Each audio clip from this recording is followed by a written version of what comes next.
안녕하세요. 준학입니다. 최근 우리나라 증시가 굉장히 안 좋습니다. 만약에 최근에 우리나라 증시에 대해서 좋게 봤거나 또는 매수를 했거나 이러신 분들이 계시다면 그건 굉장히 잘못한 거예요.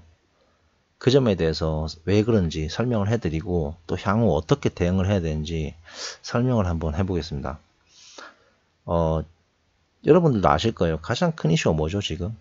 바로 일본이 우리나라의 그 반도체와 핵심 소재 산업들에 대한 수출 규제죠. 그래서 그거에 우리나라 증시에 어떤 영향을 끼치는지, 그리고 그게 악재인지 호재인지 이런 거에 대해서 판단을 해야 되는데, 그게 어떤 정도의 악재인지에 대해서 판단을 해야 됩니다. 근데 그게 굉장히 큰 악재예요, 사실. 근데 그게 약간 일부 가려있던 면이 있었어요. 그래서 이 차트만 가지고 제가 절대로 판단할 수 없다라고 예전부터 항상 얘기했잖아요. 그 점에 대해서도 설명을 해드릴게요. 그 발표가 언제 났냐면 7월 8일 났습니다.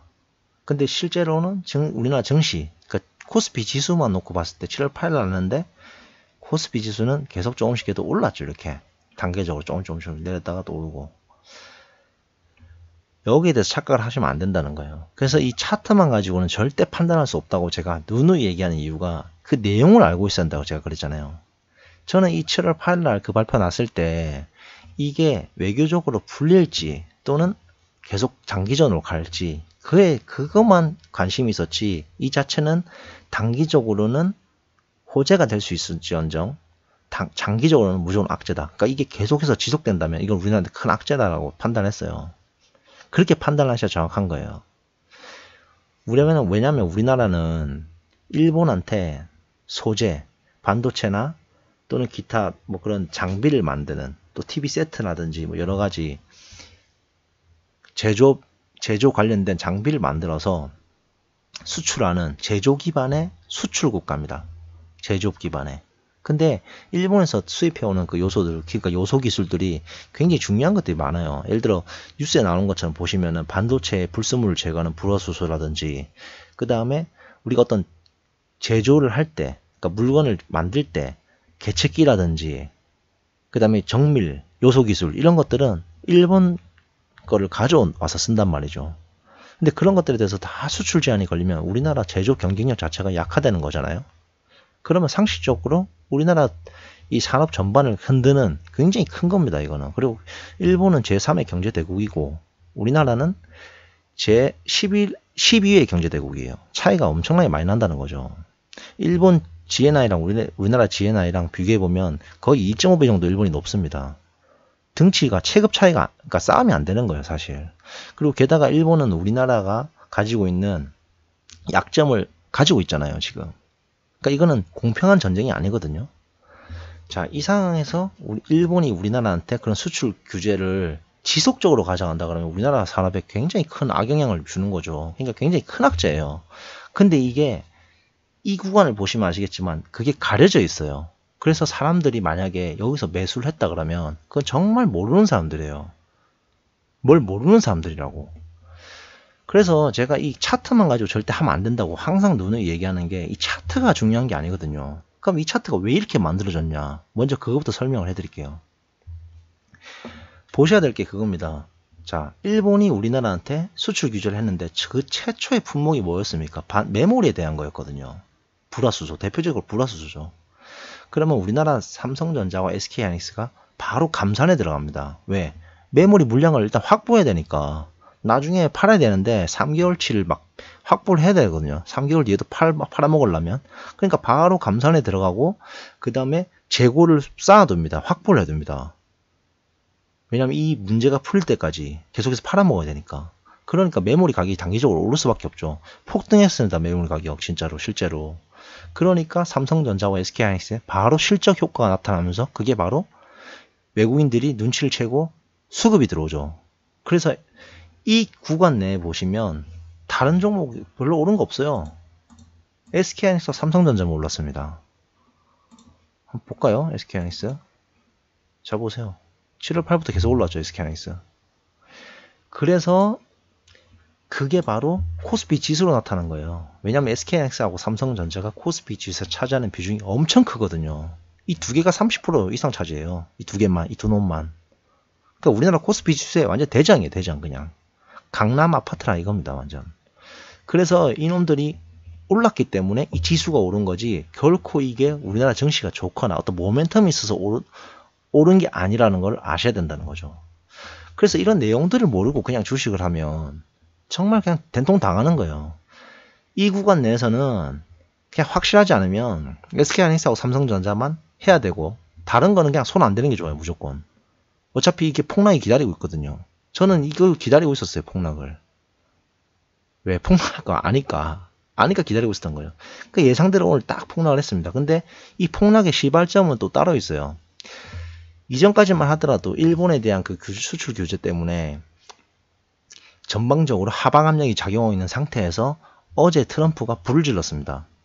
근데 그 불이 큰 건 아니에요. 뭐냐면은 우리나라 개발도상국 지위를 농업 분야에서 이제 없애겠다 라는 게 그거거든요. 그러면 농업 관련된, 농산물 관련된 것도 그 관세가 더 많이, 더 적게 붙기 때문에 우리나라 농업 분야도 외국이랑 이제 경쟁을 해야 되는 시대가 오는 거예요. 예전에는 그 개발도상국 지위를 유지하기 때문에 우리나라 농산품이 경쟁력이 있었지만 그게 없어졌다는 겁니다. 근데 이게 그렇게 큰 건 아니에요. 왜 우리나라가 뭐 반도체나 이런 제조업 기반이 중요하지 농업 분야 이런 건 중요한 게 아니거든요. 근데 제가 그랬죠. 항상 이 주식은 심리와 관련이 있다고. 우리나라 안 그래도 지금 어려운 시기인데 그것마저 그렇게 딱 돼버리니까 그게 그렇게 큰 건 아니다 하더라도 이 증시 전반적으로 완전 사람들이 이제 패닉에 빠지는 거예요. 일본이 수출 규제 들어가고 또 미국이 또 농업 관련해서 또 그렇게 때려버리고, 그러니까 심리적으로 이제 진짜 여유가 없는 거예요, 우리나라 이제 투자가들이. 그렇게 해서 그 결과 오늘 이렇게 빠진 겁니다. 근데 제가 말씀드리고 싶은 건 이거예요. 이런 내용들을 다 알아야 되거든요. 제가 항상 그러잖아요. 내용을 알아야 한다고. 그래야지만 반등의 시점도 알 수 있다고. 당연한 거 아니겠습니까?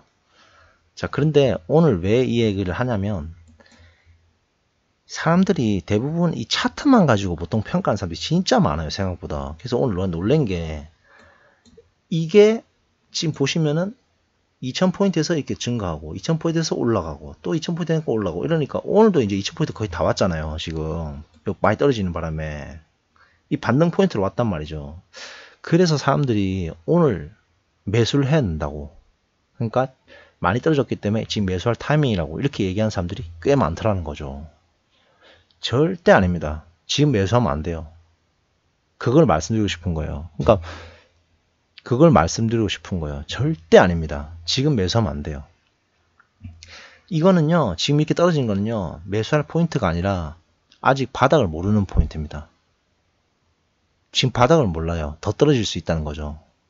그럼 언제 매수하냐? 저점을 확인하고 매수해야 돼요. 저점을 확인하고. 제가 항상 저평가 시그널이라는 표현을 쓰지 않습니까? 시그널. 이게 바닥이다라는 시그널이 딱 나왔을 때 매수를 해야 돼요. 그럼 그 시그널을 어떻게 판단하냐? 내용으로 판단해, 내용으로. 이 차트를 보고 판단하는 게 아니고요. 내용으로 판단해야 됩니다. 내용으로. 자, 보세요. 제가 이날하고 완전 다르다 그랬죠. 왜? 내용이 다르거든요, 실제로. 차트상으로는 이렇게 같은 지점이지만 내용이 완전 다릅니다. 이 두 점은. 이 점도 마찬가지예요. 이 점하고 비슷한 지금 포인트에 왔는데 2000 초반까지 왔는데 내용이 완전 달라요, 지금. 이때랑 완전 다릅니다. 그렇기 때문에 이 내용을 보고 저점을 확인하고 들어가야 돼요. 그래서 제가 하고 싶어하는 그겁니다. 딴 게 아니고 절대 지금 매수하지 마라. 무조건 매수하지 마라. 저점을 확인하고 앞으로 계속 지켜봐야 됩니다. 그리고 저점을 확인하고 들어가야 됩니다. 지금 싸다고 들어갈 시기가 절대 아니라는 거예요. 적어도 제 구독자분들은 그렇게 된통 당하지 마라 이겁니다.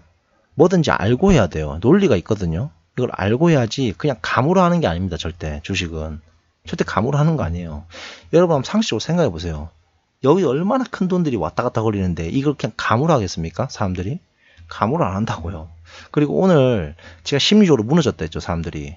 투자가들이 지금 심리적으로 오늘 그 트럼프한테 한 대 더 쳐맞고 나서 심리적으로 완전 무너진 거예요. 지금.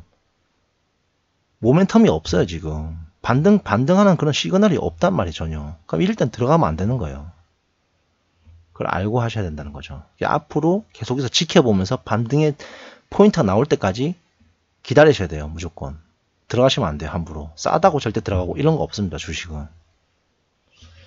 근데 계속 떨어지진 않습니다. 분명히 반등 포인트는 분명히 나오거든요. 그 점을 찾아야 된다는 거죠. 하지만 싸다고 섣불리 들어가면 안 된다는 거죠.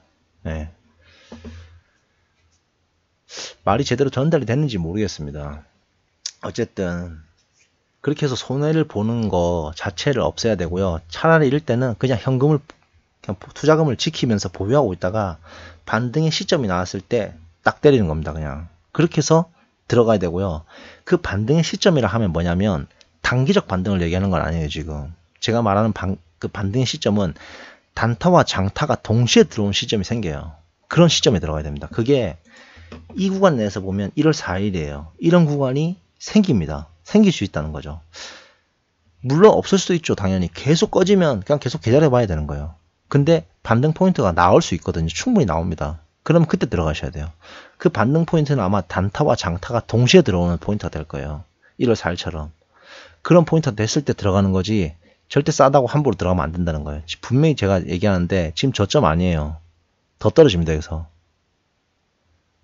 어쨌든 앞으로 계속 지켜보면서 그 반등의 포인트를 한번 찾아보시기 바랍니다. 만약에 본인이 못 찾는다 하더라도 이걸 보면서 연구를 해보세요. 한번. 그 지켜보면서 공부를 하시면 돼요. 그런 식으로 실력을 늘려나가는 겁니다. 만약에 반등 포인트가 명확한 반등 포인트가 나오면은 제가 알려드릴게요. 어쨌든 이상입니다. 다음에 또 중요한 이렇게 변곡점, 지금 오늘 같은 경우는 거의 변곡점이라 보이는데 이런 변곡점 같은 게 있으면 또 말씀을 드릴게요. 당분간 지켜보되 매수하지 마라. 저점 시그널이 나올 때까지 하지 마라. 오늘의 요약은 이겁니다. 네, 감사합니다.